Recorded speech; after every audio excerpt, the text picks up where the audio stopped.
Good evening. Good evening. Kia ora. It's great to be here. Thank you for having me. We've got a lot to cover tonight. I'm going to talk fairly fast. So I'm going to ask you to actually energize this room by doing something. I'm not going to talk at you initially. You're going to do a little bit of work yourselves. I'm sure you're happy to hear that. You're coming to relax at the end of a long day, but I'm going to put you to work a little bit. Life is a practice, and we're going to do a little bit of practicing right now. So the word development is something you're going to be hearing a lot tonight. So I'd like to just, all of us right now. Well, first of all, I want you to get together in groups of 2 or 3 or 4 right now. Make new friends, please.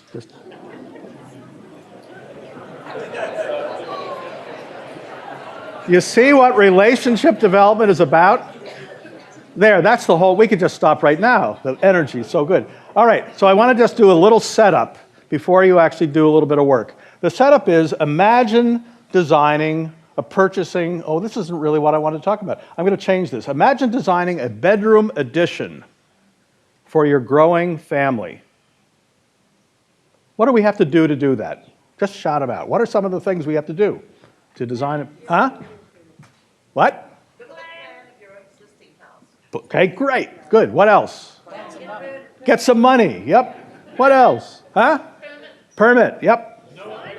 What? What's that? Know what they want. Know what they want. Talk to people. Talk to, all right, good. You get the idea, right?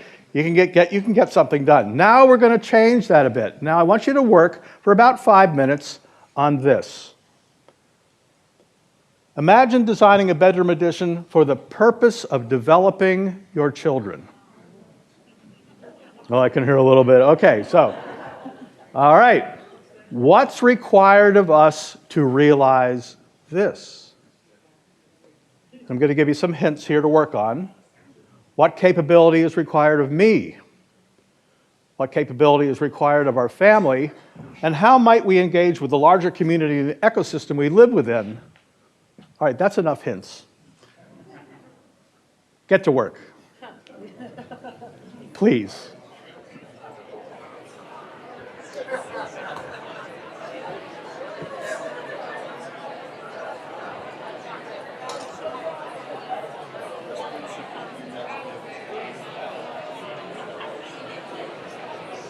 Okay.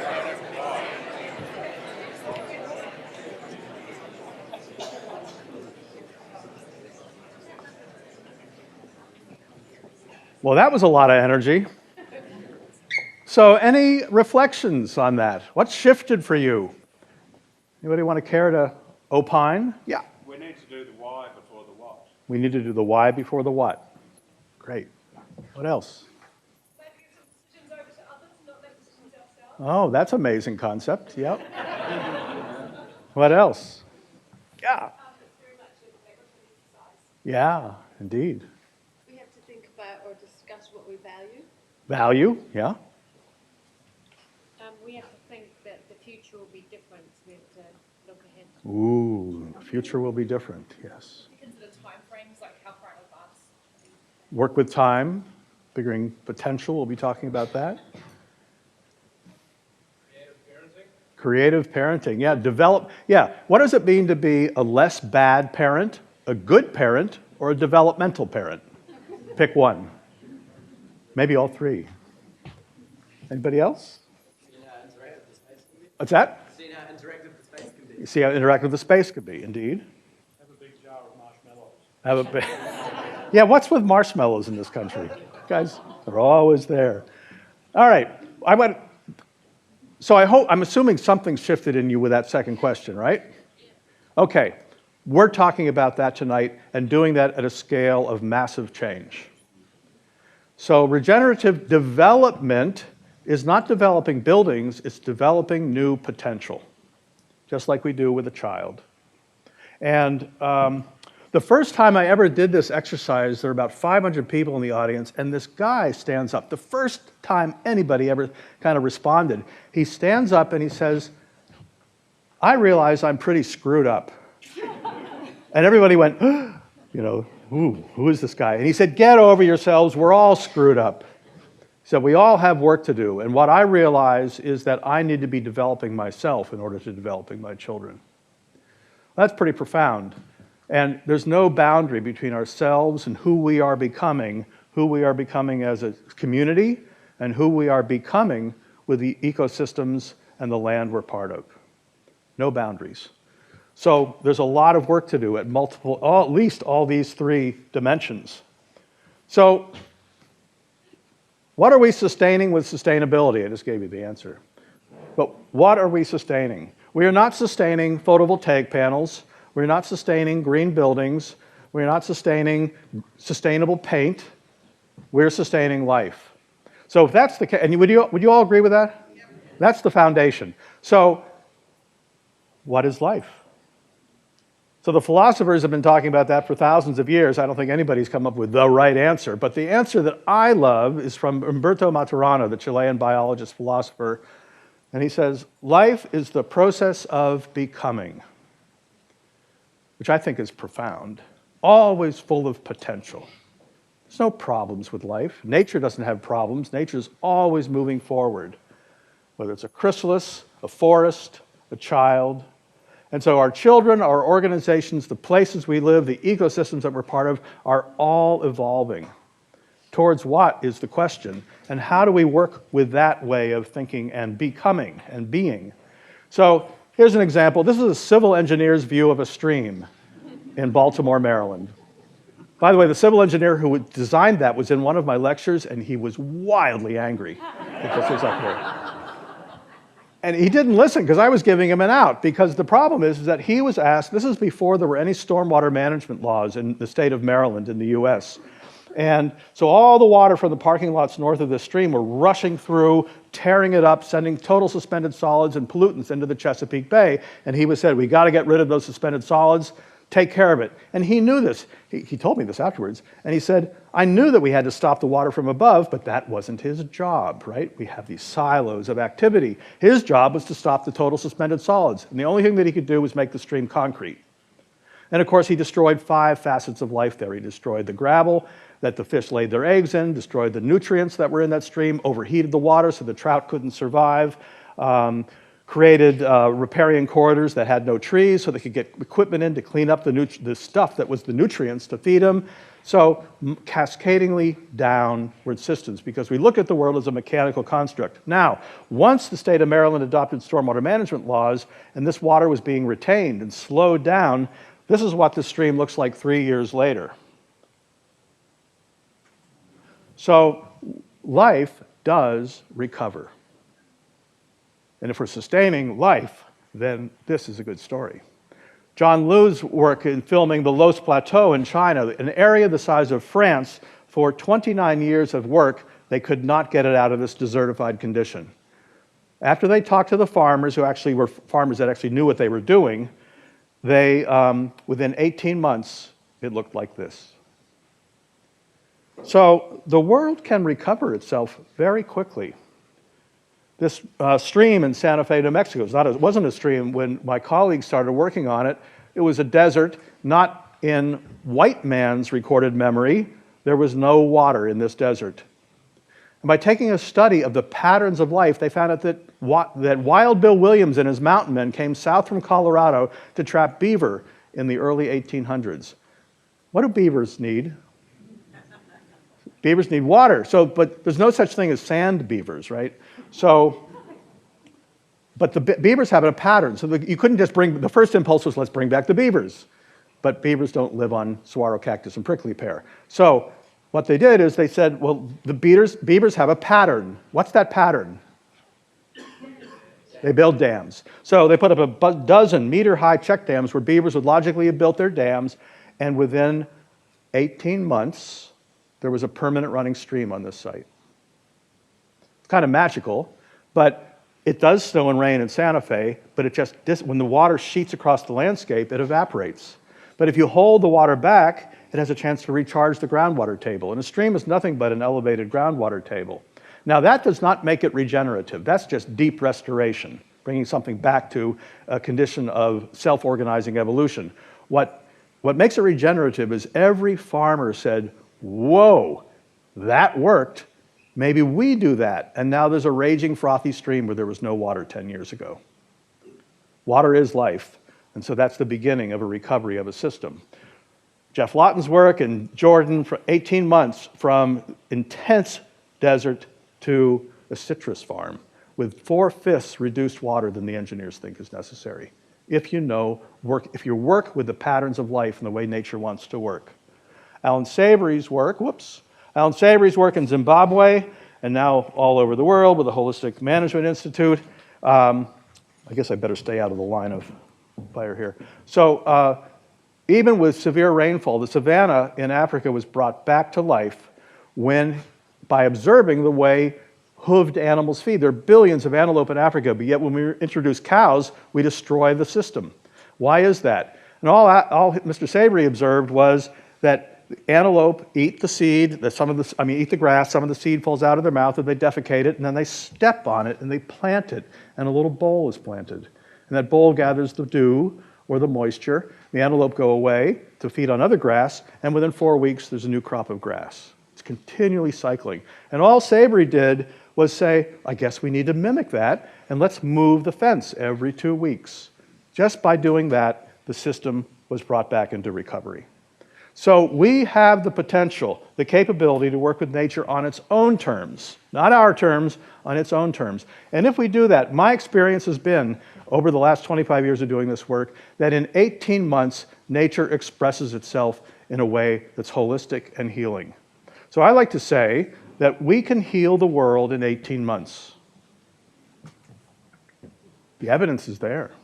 So what's missing? How come we're not doing it? Maybe we don't know. But we would say that the fundamental missing component is will.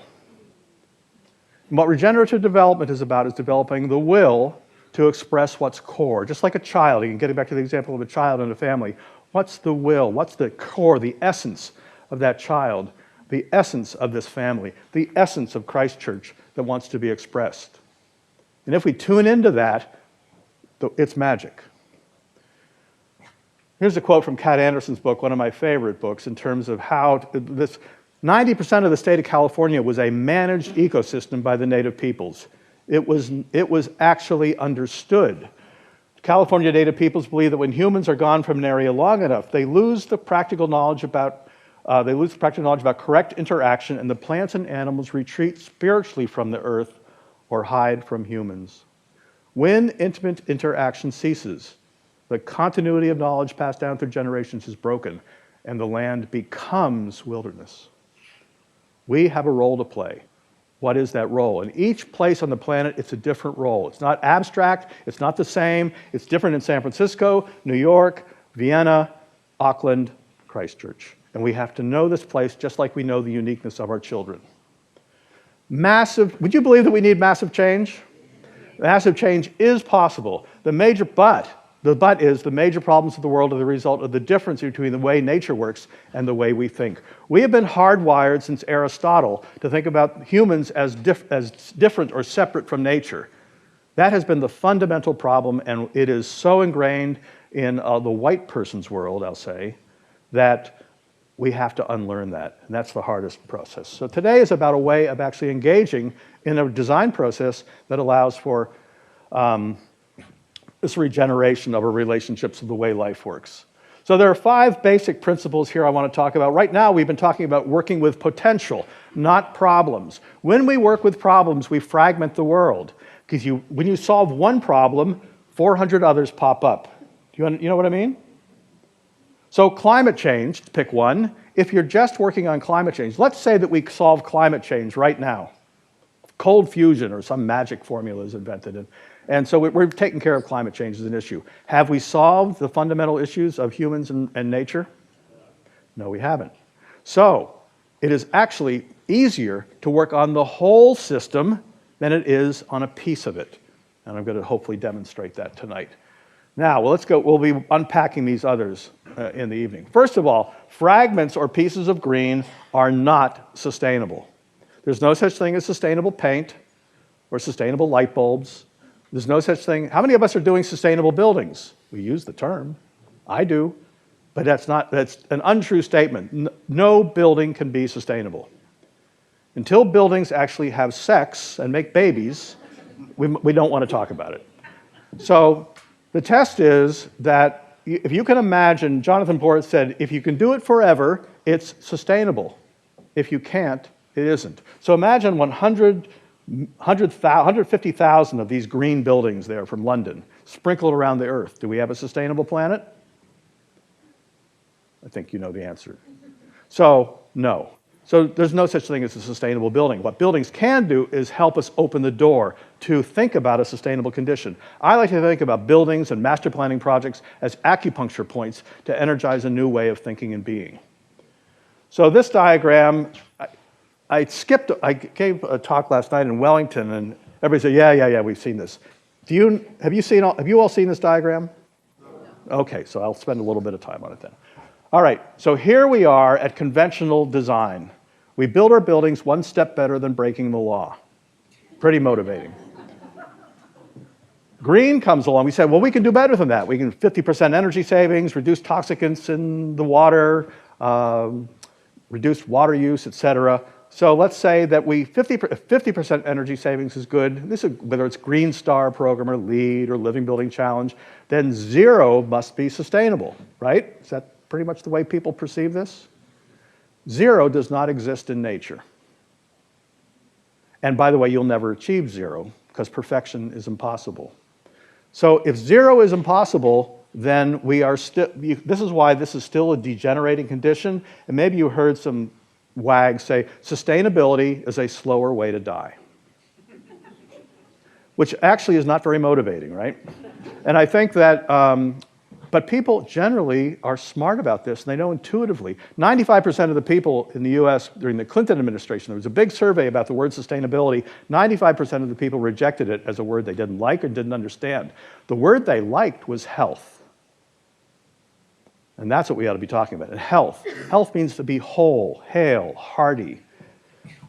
So the other side of this is that, so if this isn't enough, if green isn't enough and sustainability isn't enough, then we need to be working on this side too. By the way, we need to be doing this stuff. Don't think that I'm saying we should not be doing it. We need to be saving energy. We need to be reducing the carbon in the atmosphere because we need the time to get this stuff right. So we have to begin to restoration. I don't know why this pointer is so. Restoration and then regeneration. And these are two different words. Restoration means that we are restoring an ecological subsystem, like a beach dune system, a riparian corridor, a wetland system, so that it has the self-organizing capability to evolve. Just want to slow that down a minute. Does that make sense? So it's large enough that it actually kicks over and starts doing itself. Now, we are lucky as a culture if we have a memory of 10 years. I'll speak for the white person world. 10 years. And somebody comes along and says, I want to build a shopping mall. And why is that wetland in the way? We don't really need it, do we? So we can mitigate it and push it somewhere else and somehow. And of course, we've just denigrated the system. So regeneration means that we are rebirthing our relationship with life so that we actually make decisions that are congruent with that place. I'm going to skip all these things, but I do want to say that we need to be talking about an ecology. The environment, by definition, is that which is outside of us. That's the wrong way of looking at this, folks. We are part of the ecological system. We are nature. So it's time to actually begin to work that way. So to regenerate means to be born of a new spirit, give new life or energy to something that has been depleted of its physical vitality or meaning, to continuously evolve. And development is a synonym for evolution. By the way, this term came from the Church of England 400 years ago as a synonym for repentance. Don't worry, I'm not going to go here. But the word repentance doesn't mean what most people think it means. If you look at the etymology of repentance, it's repenser, repensar. It means to rethink, to remind. And that's what regeneration is really about, is to regenerate our thinking, regenerating our relationships. Okay, life is nested. Everything is connected. There is no boundary. Buckminster Fuller, many of you know, I'm sure, when he was asked about how do you work with a system? It's so complex. And he drew a circle in the sand with his toe and he said, you have to bound the system to work on it. And then he went like this, and you also have to know it's a figment of your imagination. You start with the universe, really. That's maybe a little hard for some of us to handle. So what do we actually need to be doing is actually looking and understanding that we aren't bounded. We think that we have a boundary around us. If there was a boundary around my body, I would be dead in about a second because I wouldn't be transpiring, breathing, eliminating. Now, equally so, if I had no boundary around me, I would be a puddle on the floor, equally dead. So life has this incredible paradox, bounded and unbounded, and we have to be able to hold that paradox. It's not an either or, it's both and. So what does that mean in practicality? All right, so there, you see all these nested systems. It's all connected. Everything and every being are interconnected. So let me give you a quick story. We have to really move along here. Brattleboro Food Co-op, they called us up, said we want a green grocery store. Do you want green or do you want sustainability? Do you want LEED? This is the rating system in the US. Do you want LEED or do you want sustainability? They said we wanted both. That was good. So a grocery store, you'd think, well, efficient refrigeration cases, better stormwater management, energy efficient light bulbs and photovoltaic panels, and we get a LEED platinum rating, LEED gold rating. However, where's most of the energy in a grocery store coming from and going? Transport of food. The average bite of food, this took 5 minutes of research, deep research. The average bite of food in the United States travels 3,600 miles. And that's probably on the conservative side. How much did it travel before the Industrial Revolution? 10. So, we asked the question, what happens if there's a truckers' strike? Well, we're out of business in 3 days. What happens if a grocery store chain moves to Brattleboro? Oh, we're probably out of business in a couple of years. So you're not really a sustainable grocery store. So let's look at really what it takes to sustain a grocery store. And this is the first clue. Every farm in this, and by the way, what's the one thing that a trucker's strike and a competitive grocery store, a grocery store chain can't compete with? Local food. So, we actually did a little, so actually this is pretty kind of funny and congruent. We had the executive committee, we met with the executive committee, we said, let's look at the grocery store, let's walk through the grocery store and find out where the food's coming from. We went to the produce aisle, turned over the first apple we saw, and guess where it was from? Exactly. Strawberries from California, blueberries from Chile, and tofu from Burma. I have no idea why that was there, but tofu from Burma. So these are all these green splotches, the dark green splotches, are farms that had been abandoned because the soil's been depleted. And all the other counties around the area had the same thing. There was only 2 farms out of the former 50 or 60 that had been in this area that went out of business over the last 50 years. So all that soil was bad. The best soil was in downtown Brattleboro. And this either or logic. Well, we built there. No, you haven't. You've only built over 35% of the land. Where did most towns feed themselves during World War II? Backyard gardens, victory gardens. So this grocery store was programmed to become an agricultural extension service to teach people how to grow their own food again. A cannery, so they could can their own food. A daycare center to take care of the kids when the parents were doing that work. A credit union to begin to loan money to small farmers to come back, and a forest service to take care of the restoration of the soil. Oh, and by the way, a grocery store. So the executive committee was super excited about this. We presented it to the board. They rushed us to present it to the board. They were so excited. It was a disastrous meeting. And in fact, one guy said, all we wanted was a grocery store. And we were fired that night. And so we realized, oh, we really blew it, because we did not integrate the people into the work. It was all our idea with this small group, right? So it was not developmental. And we wrote a report. We spent weeks writing a big report saying, at least let's give you something that you can use. Threw it over the transom. And being good Vermonters, they read that thing for you. They were going to get some value out of this disastrous process. And we got a call almost a year to the day later saying, Bill, this is the greatest thing that's ever happened to us. It takes a year for the myelination in the brain or brain cells to reorganize themselves when faced with a new paradigm. Do not think when anybody says, we'll have a change management weekend, that you're going to get benefit out of it. Run away as fast as you can because it's BS. How long does it take to change anything in a human being? How long does it take to learn a language? How long does it take to play an instrument? How long does it take to exercise? How long does it take to meditate? This is no different. Regeneration is a practice. Life is a practice. One date night doesn't make a marriage, right? So this process ended up, so they said, basically, this is the best thing that's ever happened to us. We've developed a 100-year policy to incorporate this thinking into the evolution of our store. So, as he said, the building doesn't matter. Even though they did get a building, buildings are acupuncture points for regenerating our relationship with life. Okay, this is probably the most important thing I'm going to share with you tonight. It will change, this can change the world. It's an old Sufi framework, about 4,000 years old, best as near as we can tell, and it's called the Law of Three. All life can be seen as an activating and a restraining or receiving force. I want to build a building. What gets in the way? Gravity, NIMBYism, money. But what we do, and we do one of two things.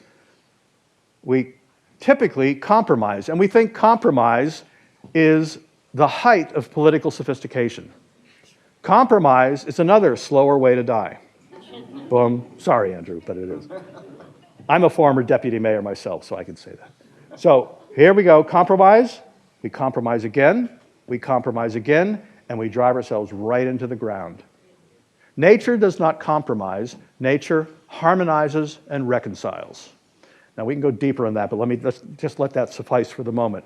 So nature harmonizes or reconciles around potential. The oak tree does not argue with the willow tree. By the way, you can have these slides, folks. You don't need to take photographs. You can if you want. But. So the oak tree does not argue with the willow tree about exchanging nutrients. You know, you really made me bad last week, willow tree. I'm not going to share nutrients with you today.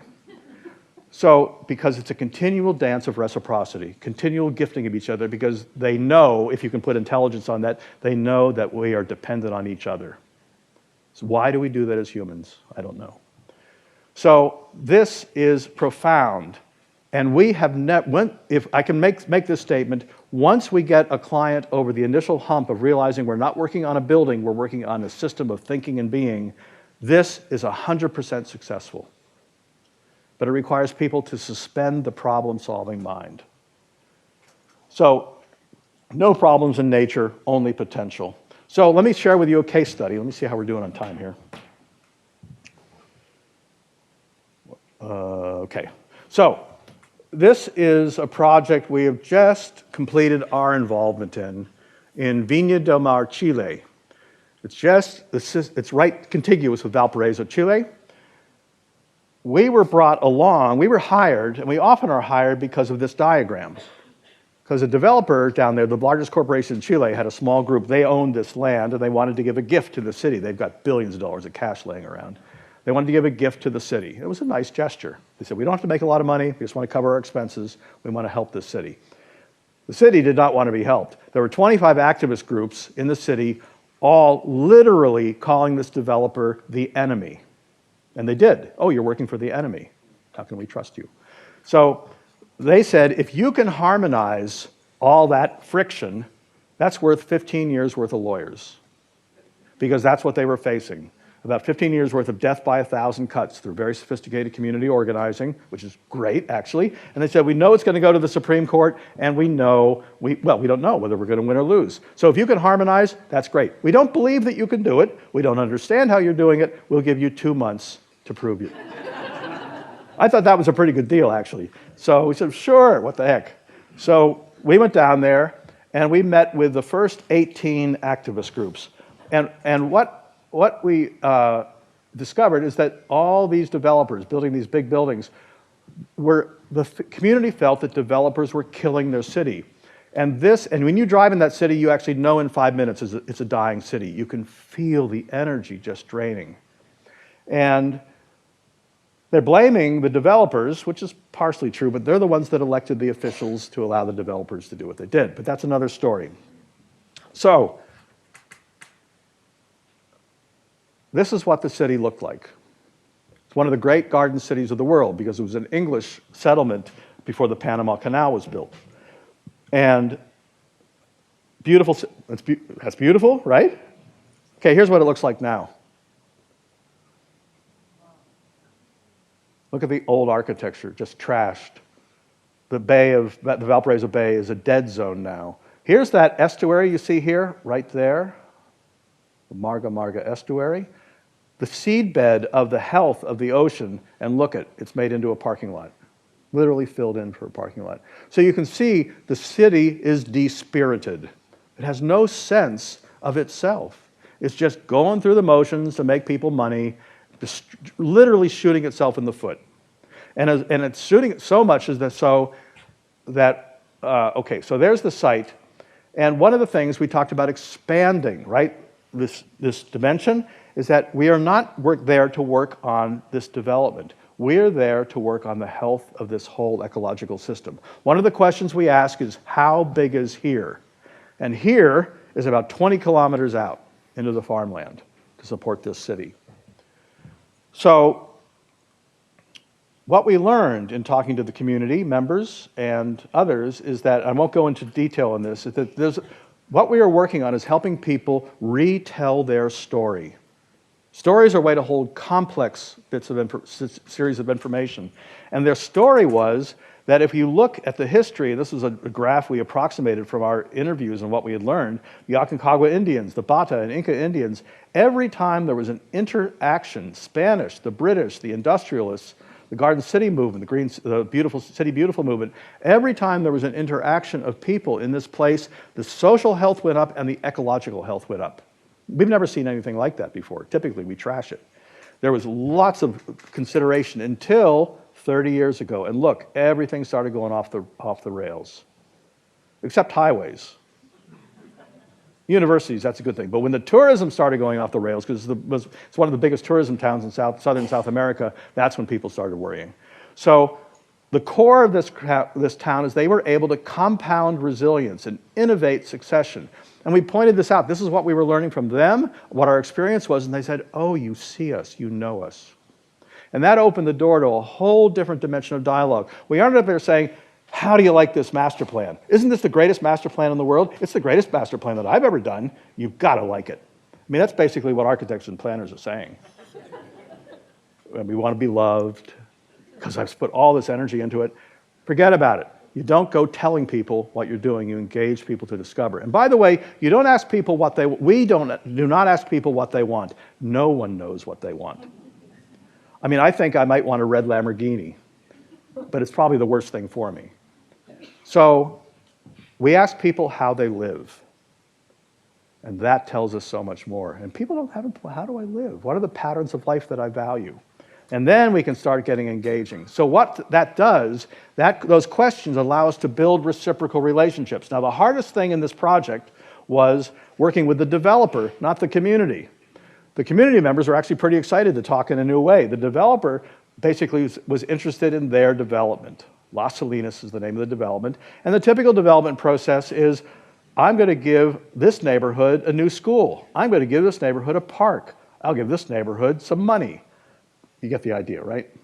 And it's transactional. It's quid pro quo. I'll give you something, you give me permission. That's a compromise, because you kind of drive things down. The way life works is that actually, if we can actually get everybody, including the developer, to understand that they are equal stakeholders, no one's more important than the other, all in service of the larger system, the essence of that larger system of Viña del Mar, that changes worlds.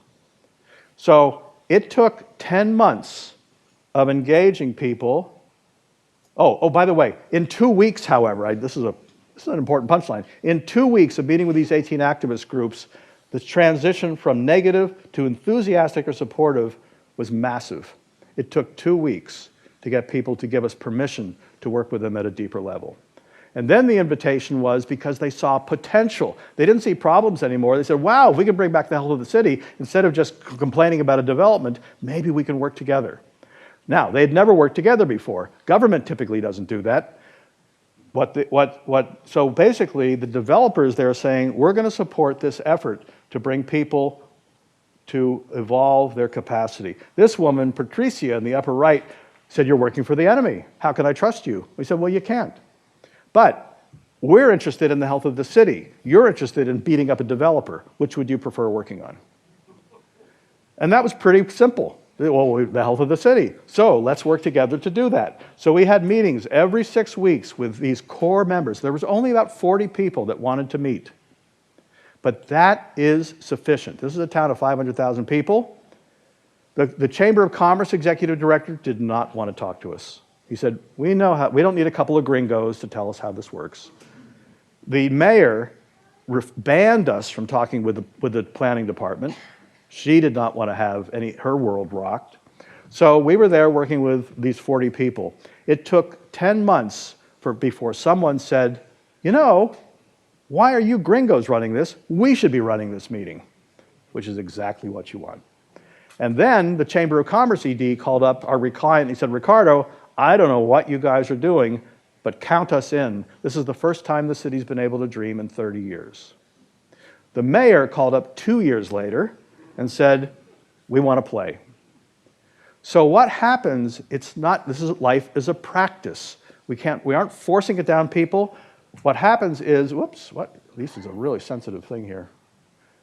What happens is we are building a field. And this is the most powerful way to change the world. So I know that may sound a little woo-woo. Do you use that expression here, woo-woo? No, but you know what I mean? Okay. So a field is, when you're walking down a street in a neighborhood and there's a big party going on and it's a great party. What does that do? Does that attract you? No, I think I want to go to that party. That's a field. You're in an office building, been a wild argument in this conference room. You get a cup of coffee, you're late for the meeting, you open the door. Oh, I'd rather be at the dentist. Right? So that's a negative field. Are you with me on this? This is pretty important because what happened in that town is 40 people created a field that was an attractor. Oh, something's going on because listen, I grew up in New York City. It's still a small town. People know other people, and there's only a few degrees of separation. It spreads. Things spread. So why do fields work is that, number one, let me go to these principles. You work in place. Place is the smallest unit of manageable complexity. You can't save the planet, folks, but you can save your community. There are only 4,200 cities around the world bigger than 100,000 people. If we get 3% of those, we will transform the world. So place, look at healthy patterns, if you will, or the essence of this place. Now, we are social beings. We want to be in relationship. Would you agree with that? All right. The problem is we don't have meaningful purpose anymore. The church used to provide that meaningful purpose for many of us. No longer does. But what's cool about place is that it's not politics, it's not religion, it's not race, it's your home. And that pretty well easily unites people. So you get a meaningful purpose around the potential of your place. That draws people, it draws enough people, and then you have a practice, and you keep practicing it for a year, then 3 years before the change is permanent. That's how long it takes. And probably 5 years is better. Life is a practice. Don't let up. Continually regenerating ourselves and our relationships to develop or evolve. Okay, is this making sense so far? Kind of. Okay. Okay, I needed that enthusiastic support. All right, so how do we work with this? Now, okay, so that's kind of the punchline. Now I want to we could actually stop right now. Do you see the potential of working this way?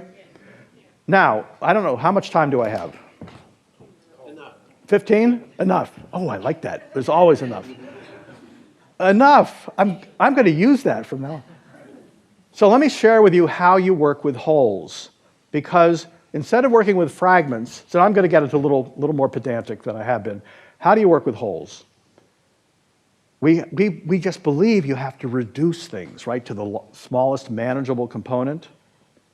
And however, if you reduce life to a component, what have you done to life? If I reduce Jessica to her liver, there's no Jessica there. And if we reduce a city to mobility or social justice or climate change, there's no city there. So, by the way, have you all heard of Tragedy of the Commons? Okay.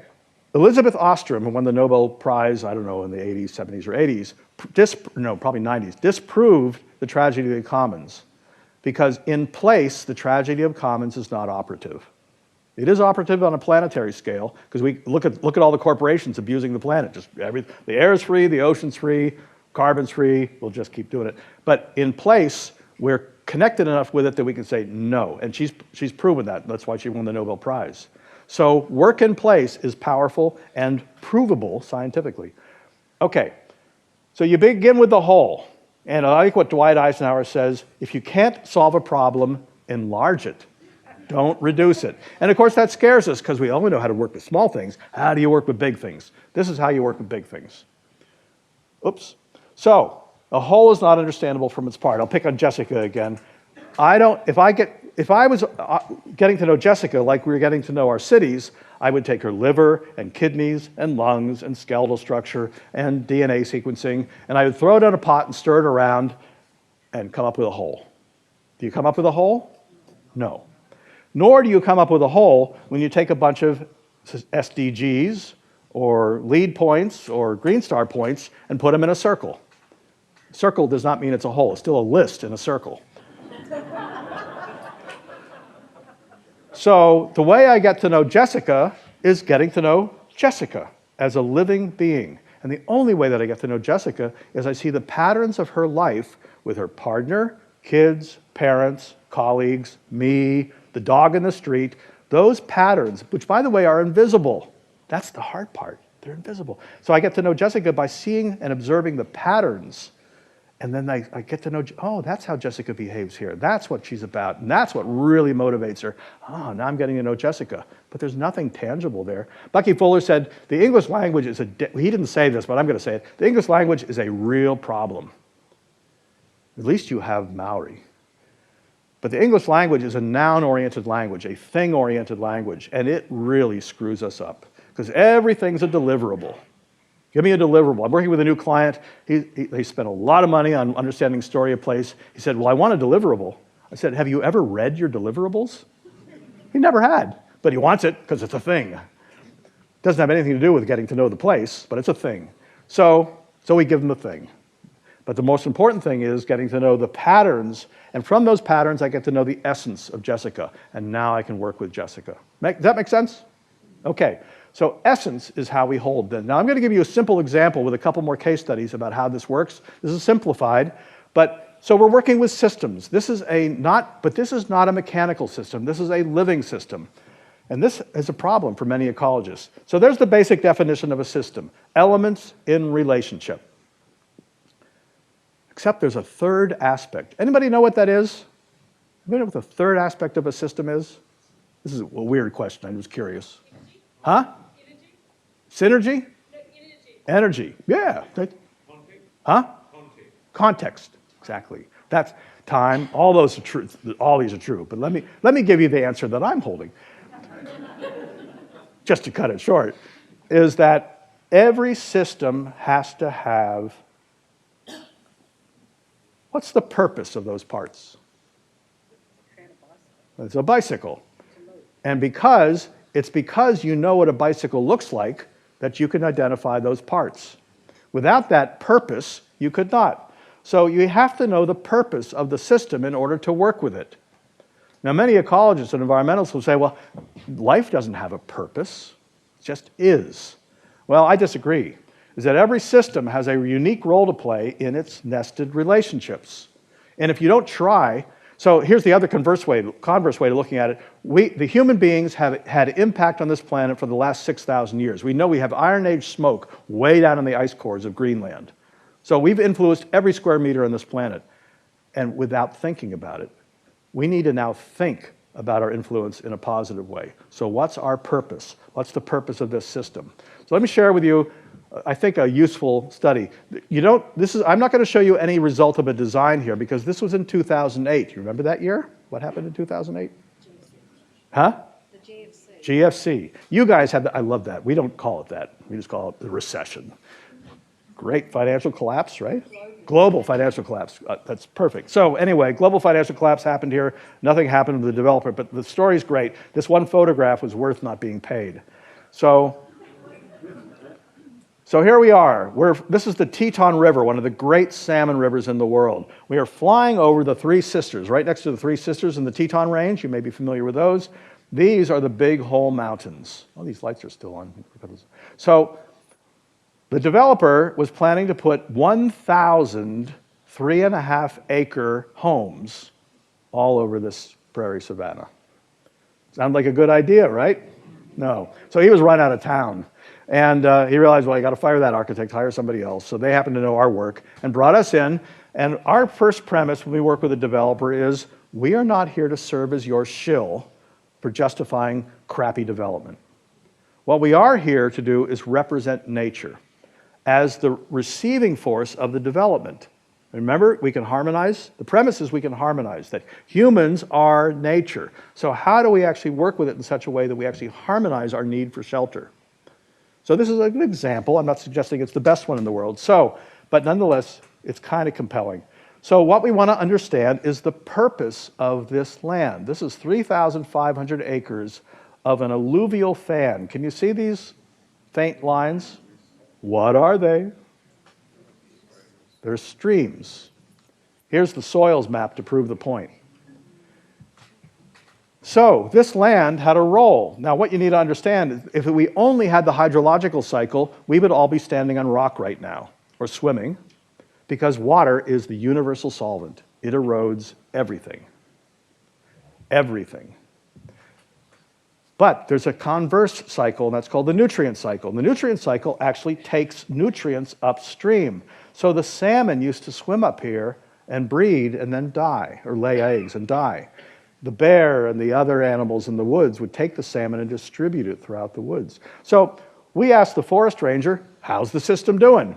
And the forest ranger said, well, it's been dying. Well, how long? For about 100 years. What happened 100 years ago? Farmers came and built a dam right there. And with that dam, 3 systems were destroyed. The Teton River is now a dead river.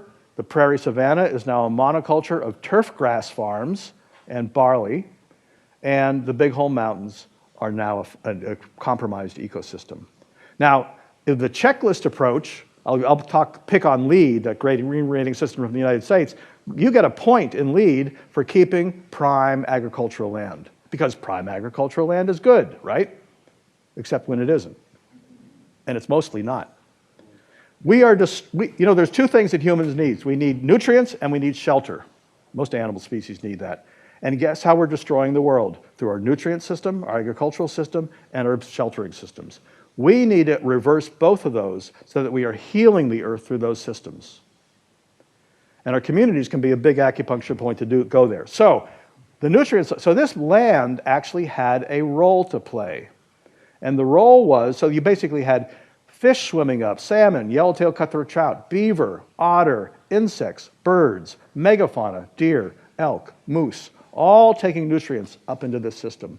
When this dam was built, that conveyor belt stopped. So this land has a role to play, and the way we characterize it, this land serves as a living bridge between the Teton River and the Big Hole Mountains. Does that resonate? Okay, it did to this developer and all the design team. They were all good old boys from up there and said, oh yeah, that is what's going on. And within a half an hour, those 1,000 units began to be compressed to very narrow wedges of houses with 500 meters between them, which allows any species to feel comfortable transversing. And if those buildings had been built, I'm not suggesting they should have been, that we would have gotten rid of that dam, we would have only taken 10% of the water out of the stream, and these streams would have been rewatered again. So human development can be healing if we understand the system we're working with. Now, at some point, somebody says, but I work in cities. So that's why this is here. Lower East, Lower West Side of Manhattan. Are you familiar with Jane Jacobs? Okay, Jane Jacobs, brilliant woman, basically proposing the exact same thing. If you read Death and Life of Great American Cities, just read the introduction, you will hear almost everything I'm talking about tonight. So the pattern that she recognized here, and this is the classic one, is that the core pattern, the essence pattern of life on these streets in the Lower West Side of Manhattan is eyes on the street. So you need eyes on the street from the people in the flats and the shopkeepers to watch out for those wise guys coming in, you know, those reprobates, so we can actually make sure that our neighborhood is safe. That's what allows that ecosystem to work. If you come along with a LEED Platinum or a Living Building Challenge bank building and destroy that pattern, you've just destroyed an ecosystem, a social ecosystem, but equally important. Whoops. Hello, Deb. So, all right. So I want to distinguish between regenerative development and regenerative design.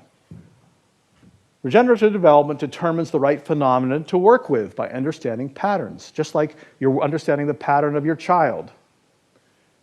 How does this child want to develop? What is the potential of this child? Because you actually want to work with that essence potential. Build the capability, commitment, and sense of caring or will to actually work, and then you can design. So basically, buildings and ecosystem restoration happens once you understand this larger system and context, and that then informs. So that example from Chile, I could show you a incredible amount of examples that basically, as our client said, the first day I interviewed with this client down in Chile, he said, they've been working on this master plan for 3 years. He said, you're not going to make me change the master plan, are you? And I said, I'm not going to make you do anything. You're going to want to. That frightened him, because he realized, uh-oh, he's got a lot of work to do. And in fact, they did change the master plan. It wasn't a terminus anymore, it was a hub of regeneration. And it extended its influence way out into the community. So, let's see. I think that's about enough. Wow. So, let me just finish up with this, is that here's the core. You need to have integrative systems processes in place. Everybody is a creator. And you can design. This is not tonight's lecture. I gave that 6 years ago here, so we just have to refer back to that. Is that there's ways of managing complex teams in ways that will save 10 to 25% of the time on a design budget. This is not slowing down, this is speeding things up. There's always enough time. And there's enough time when you actually do things systematically. Instead of, you know that expression, ready, fire, aim? So what we're doing, this is about aiming properly, finding the North Star. Living systems thinking, which I've demonstrated a few things tonight, and growing stakeholder partnerships, because that's what we didn't do, and we didn't know how to do that in the beginning, and that can all happen concurrently. We understand the place, we work with the community to understand how life wants to work for, we reconcile these seeming conflicts. By the way, this one, I want to emphasize this again, I learned about this when I was in 5th grade reading Life magazine about the NASA program to go to the moon. And they said the reason we had 3 astronauts, NASA chose 3 astronauts to go to the moon, is because they didn't need 3 astronauts. The reason they needed 3 is that if you send 2 astronauts that far into that stressful a condition, one of them would have killed the other. I'm serious. And you need a 3rd reconciler. This is all through life. This works this way. And then, that was a strange example, I know, but I don't know why that popped in my mind. So design for harmony, let's get back to harmony, and then you actually practice coevolution. Coevolution doesn't stop. It goes forever. And our skill in engaging that way, loving each other, loving the place we're part of, is a practice. I'll stop there. Thank you, everybody.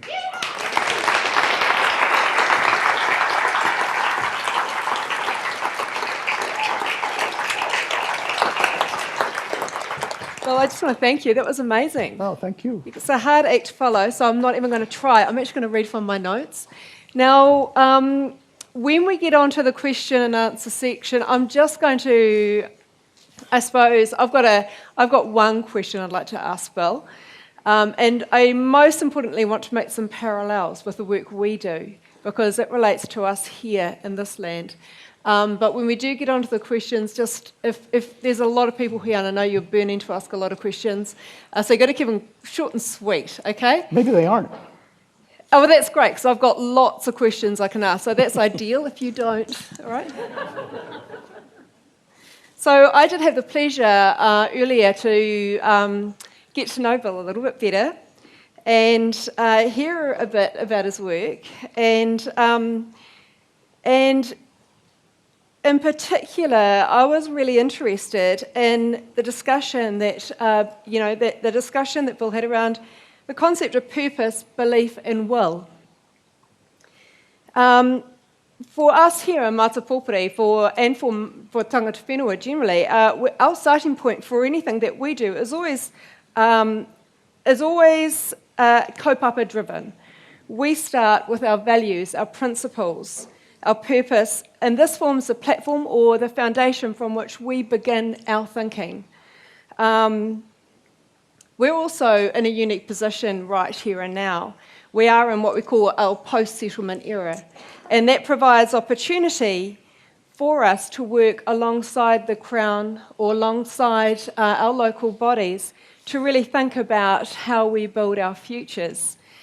We're still working out what that really means. We're still developing our thinking around that, and that's why this presentation has been really inspirational, because there is so much more that we can be doing, but we do have some incredibly rich knowledge in which to draw from.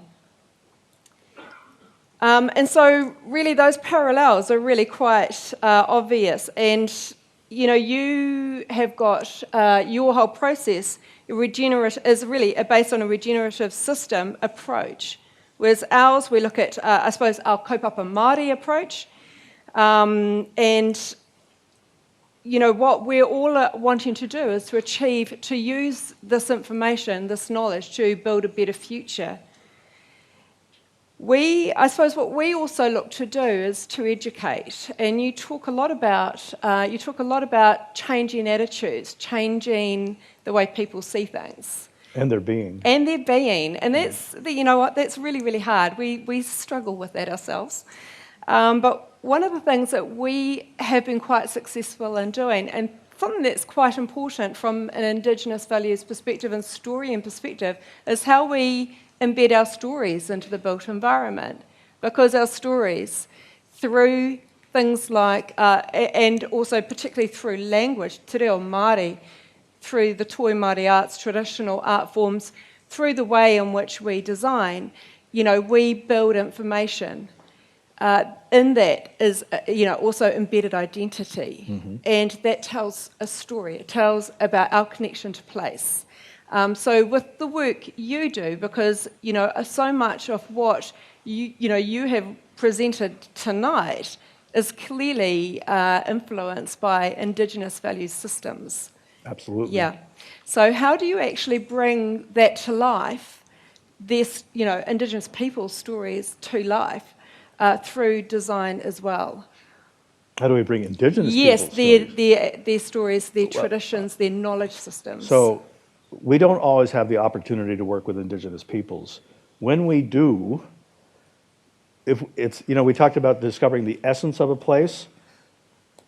We have something we call, after we do this analysis and getting to know a community, we then sit down for about a day and a half to look for those patterns. And it is an agony to do that. I can tell you, the second day we said, all right, let's go to the source.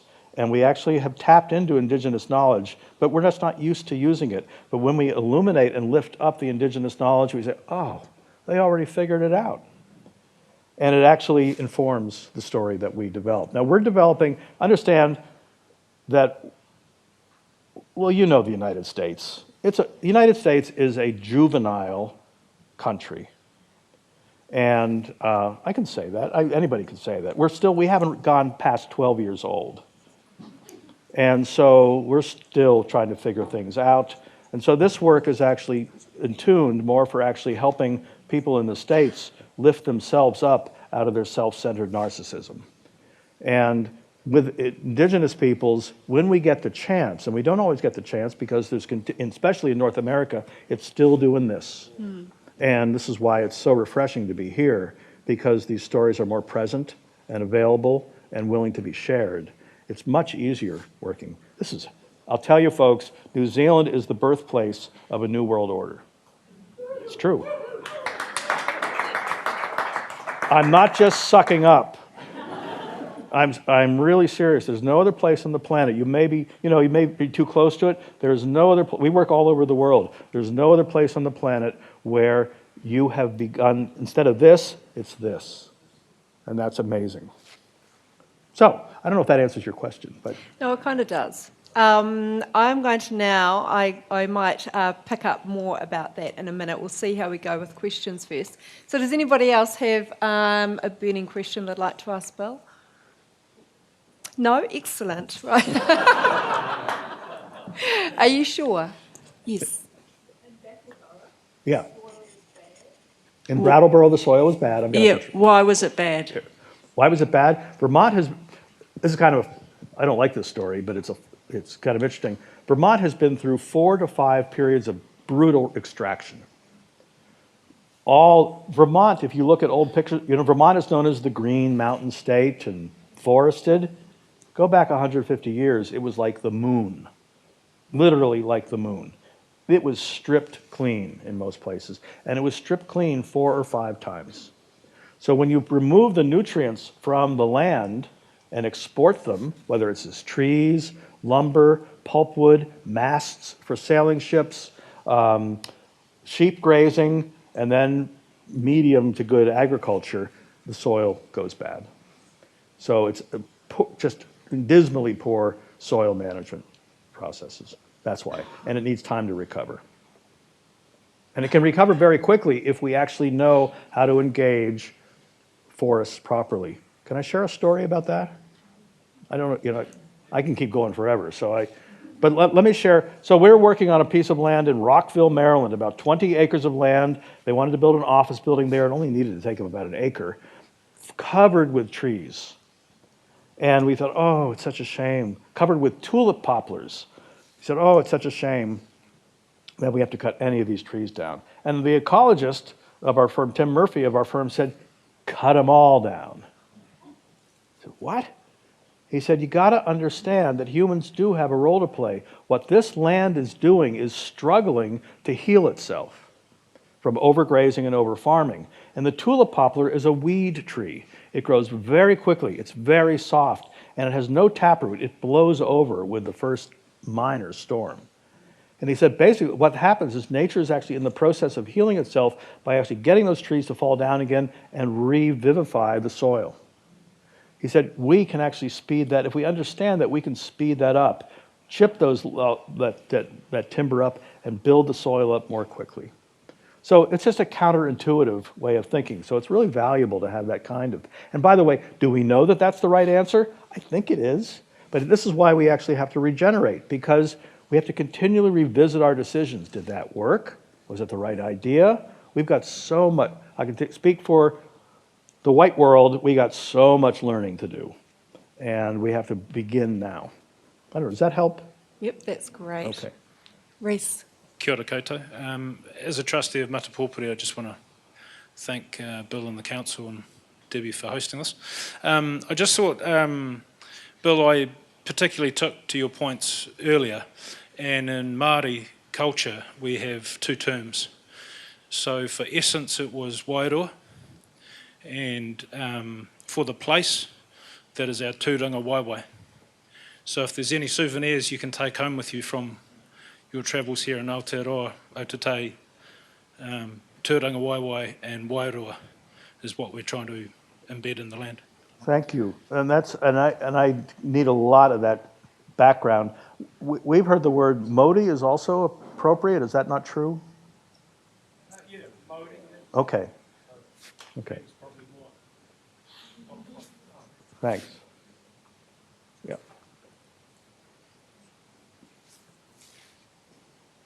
Just throw the mic. Hi. After the earthquake, we had a what we call share an idea, which when you showed that PowerPoint slide with the picture and the pieces of paper of people sharing their idea of what Christchurch can be and what we're wanting it to be, and that was, I think, where we were starting to regenerate. But somehow government got in the way. And I would like to know, how do you get back into that? How do you heal, I don't know, the government, the people, the communities? Yeah, it's a great question. And I have to say that we don't have a lot of experience in that, but we do have some. And often, so I'm going to pick on government for a minute. Government is used to managing and reacting. Is that fair? And this work is about holding on to aspirational values. In Curitiba, Brazil, what Jamie Lerner did there, who was a planner, then the mayor, then the governor of Piranha, was that he wove, and we've learned from this, he wove the aspirational and management like the DNA strand. You need both. And you need permission from government. And so this mayor in Viña del Mar, it took her 2 years before she wanted to talk. But you have to hold on to those aspirations. Don't let government get in the way of the aspirations. But try to merge with government because you need the management skills. And the minute somebody starts controlling it, you've lost. What you need to be doing is actually communicating why and how. And everybody has to have the patience to say, stop trying to solve problems and engage in the potential. When you work with potential, I didn't say this, when you work with potential, problems dissolve. They dissolve. It's magic. I guess I did say that, but it's magic. And you've got to actually demand that government exercises patience, and you've got to allow it yourself. That's why this talk is titled Life as a Practice. It takes time. And it takes persistence. So that's my only answer. Okay, good. Back.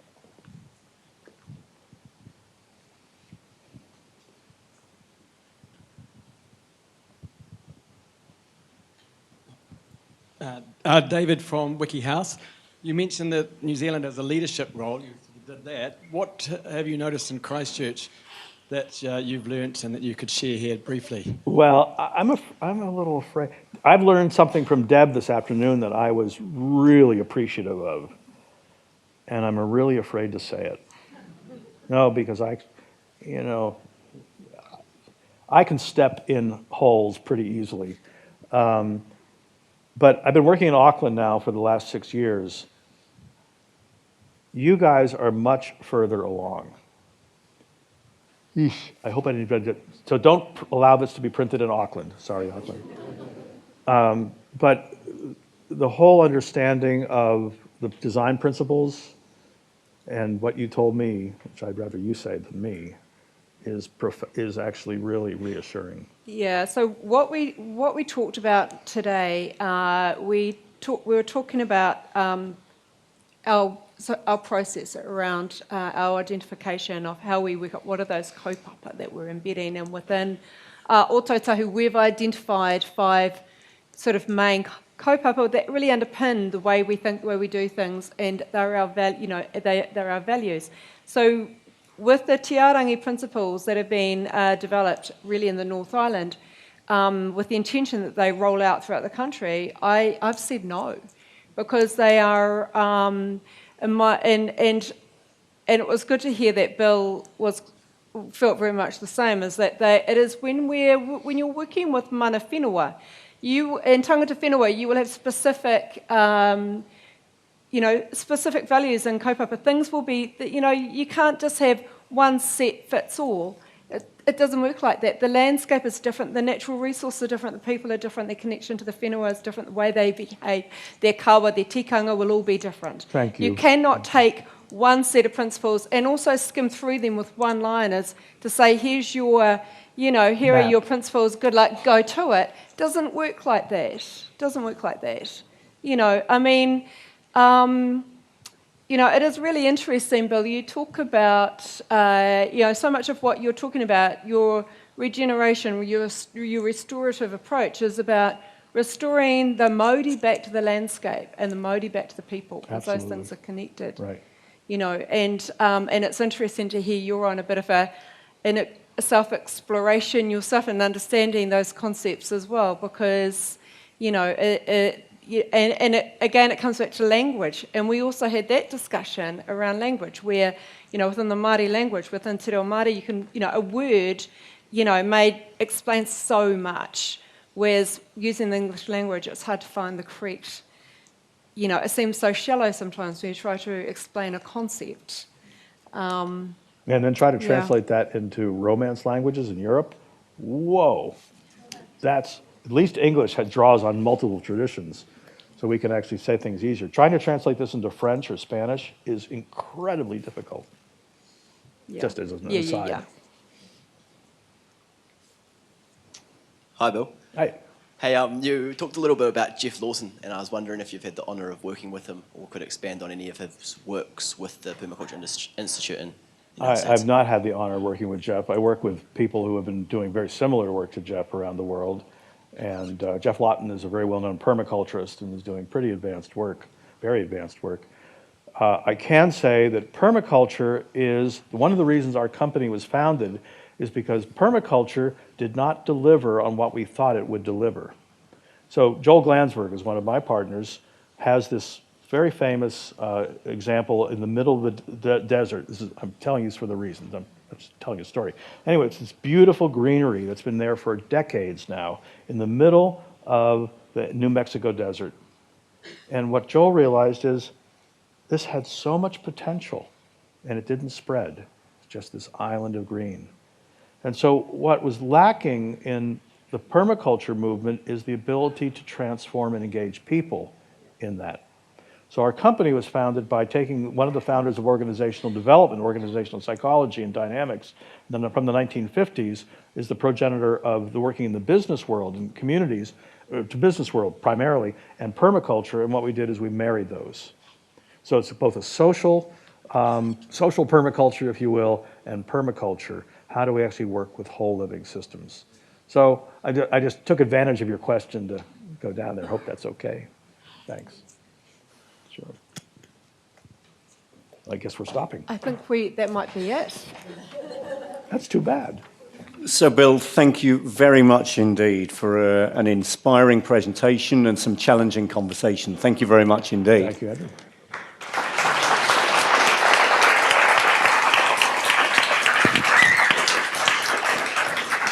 I particularly liked your parable of the Brattleboro Co-op. And the suggestion that there's no such thing as an effective change management weekend. That's certainly something I remember. And of course, the concept of compromise is something that I work with on an almost hourly basis. So thank you very much indeed for your inspiring comments. And thanks, Debbie, to you too for facilitating the discussion afterwards. Thanks very much indeed. And of course, to our partners for tonight's event, for making all of this happen. And to you, our audience, for attending and providing such great and interesting questions. It's important that we continue these conversations beyond this evening.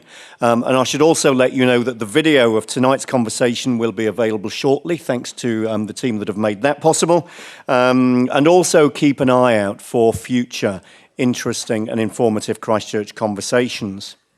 E aku nui, e aku rahi. Tēnei te mihi ki a koutou katoa. Ki atawhai ki te iwi, tēnā koutou katoa. Kia ora.